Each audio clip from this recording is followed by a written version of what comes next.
Chief Cabinet Secretary, Mr. Hayashi Yoshimasa, Mr. Konotaro, Chairman of the Japan-Singapore Parliamentary Friendship League, distinguished guests, fellow Singaporeans, ladies and gentlemen. A very good morning to everybody. Let me first thank the Japanese government and our Japanese friends for the warm hospitality and for arranging the Singapore National Day celebration here at the Expo 2025, Osaka, Kansai, Japan. I am very happy to be here at the Osaka Expo, joined by Singaporeans and friends of Singapore, to celebrate Singapore's 60th National Day. Singapore is nicknamed the Little Red Dot because we are such a tiny country on the world map.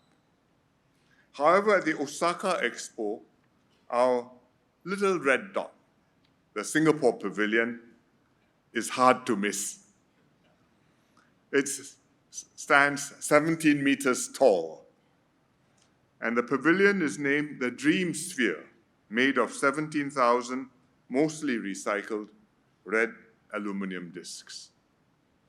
Varying in size, shape, and texture, the discs represent the diversity of our people and dreams. And together, these make up our Singapore. Our pavilion has hosted more than 1 million visitors since its opening. In fact, latest count, 1.5 million visitors. And we were especially honored to welcome Her Imperial Highness, Princess Aiko, and other members of the imperial family. And we are glad to have made a modest contribution to the success of the Osaka World Expo. The theme of Expo 2025 is Designing Future Society for Our Lives. And the Singapore Pavilion's tagline is Where Dreams Take Shape. More than catchy slogans, these are apt descriptions of the Singapore spirit and our nation-building journey. 60 years ago, our founding fathers believed that it was possible to create a fairer, more just and equal society, one where people of different ancestries, races, and creeds could live together as equals, harmoniously, bound by a common purpose and hopes for a better life. They set about building such a society. They faced doubters and detractors aplenty, for this was not the prevailing wisdom. But they and their generation persevered and pursued their dreams, and to a very large extent, made them happen. They succeeded in founding a nation based on these ideals. Successive generations of Singaporeans have never stopped believing in the power of dreams. Together, we strive to create opportunities for ourselves despite the odds, to create a place where dreams can take shape. And bit by bit, we built today's Singapore. The Singapore Pavilion captures this story of hope and agency. It embodies the indomitable Singapore spirit that has overcome challenges and the power of the belief that we can make our own destiny. It therefore gives me great joy and pride to celebrate our nation's 60th birthday here today with all of you. May we always be able to chase our dreams, and may we always shape a better society worth living in. Participating in the World Expo reminds us that Singapore is part of a much larger international community. We join 160 other countries, regions, and organizations to contribute to the rich tapestry on display at this expo. It's a powerful reminder that when we work in concert, what we create is far greater than the sum of its parts. For the past 8 decades, an open, rules-based multilateral order has fostered peace and prosperity across the world, benefiting countries large and small, including Japan and Singapore. These conditions allowed Singapore to not only survive, but thrive. We made ourselves a useful part of the global supply chains, and our small open economy flourished. And this is why Singapore so deeply values international partnerships.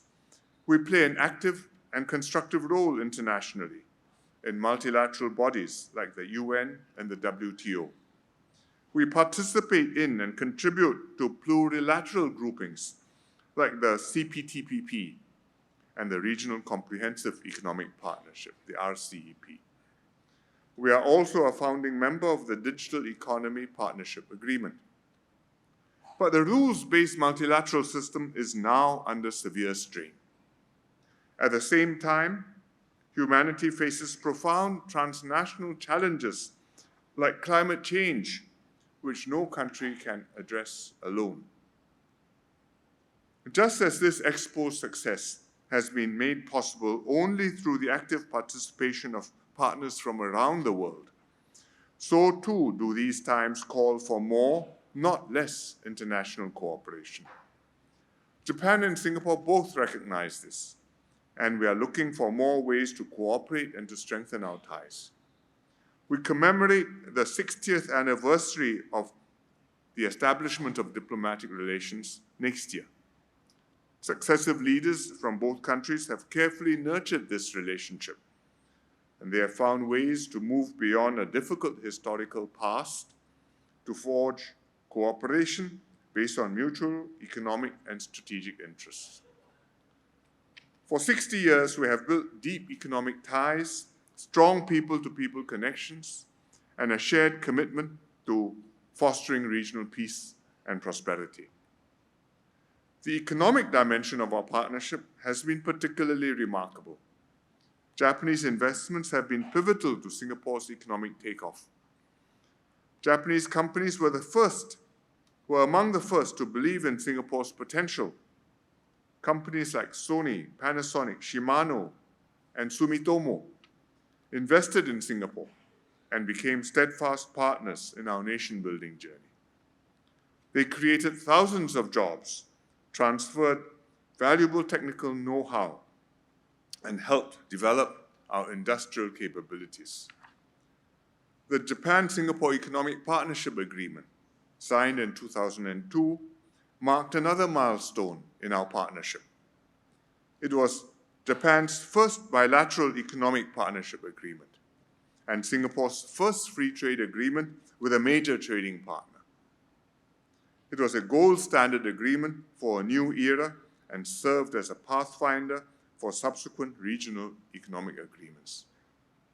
Today, our economic partnership continues to evolve and grow.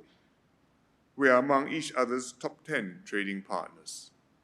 Singapore was Japan's top investor in 2023 and the third largest source of foreign direct investment stock. Our companies are collaborating on projects in AI, renewable energy, and smart city solutions. Beyond our bilateral relationship, we also work closely on regional cooperation, where Japan has a major role to play. This is founded on our similar strategic outlooks and shared interests. Both countries believe in greater economic integration, stable and resilient supply chains, and free and open sea lanes, and settling disputes peacefully in accordance with international law. Singapore welcomes Japan's efforts to step up its contributions to regional peace and security, such as through official development aid and official security assistance programs to Southeast Asian countries. As the country coordinator for ASEAN-Japan relations, Singapore will build on the ASEAN-Japan Comprehensive Strategic Partnership to advance Japan's engagement with our region.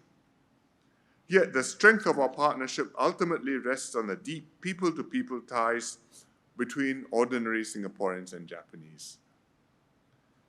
Singapore and Japan are among each other's top holiday destinations, and as you heard Mr. Hayashi tell you, last year, nearly 700 Singapore residents visited Japan.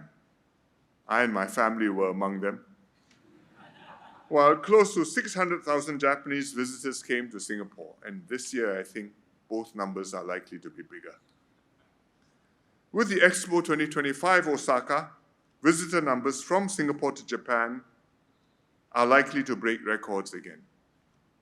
More than 30,000 Japanese live in Singapore, while about 3,000 Singaporeans live in Japan. They form vibrant communities that enrich the societies of their host countries and serve as bridges between us.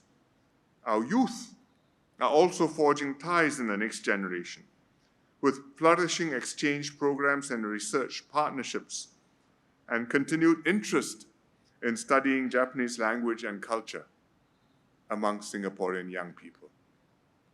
These deep connections build trust and mutual understanding that will put our relations on a firm basis for many years to come. Today at the Expo, we are celebrating both Singapore's 60th birthday as well as the enduring friendship between Singapore and Japan.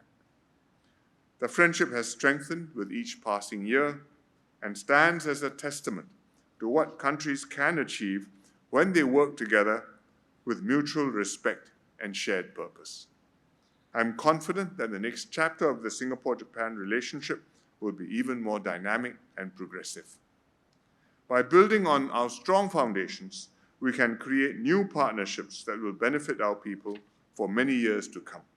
And I wish everyone a happy 60th Singapore National Day and an enjoyable day ahead at the Expo. Thank you very much.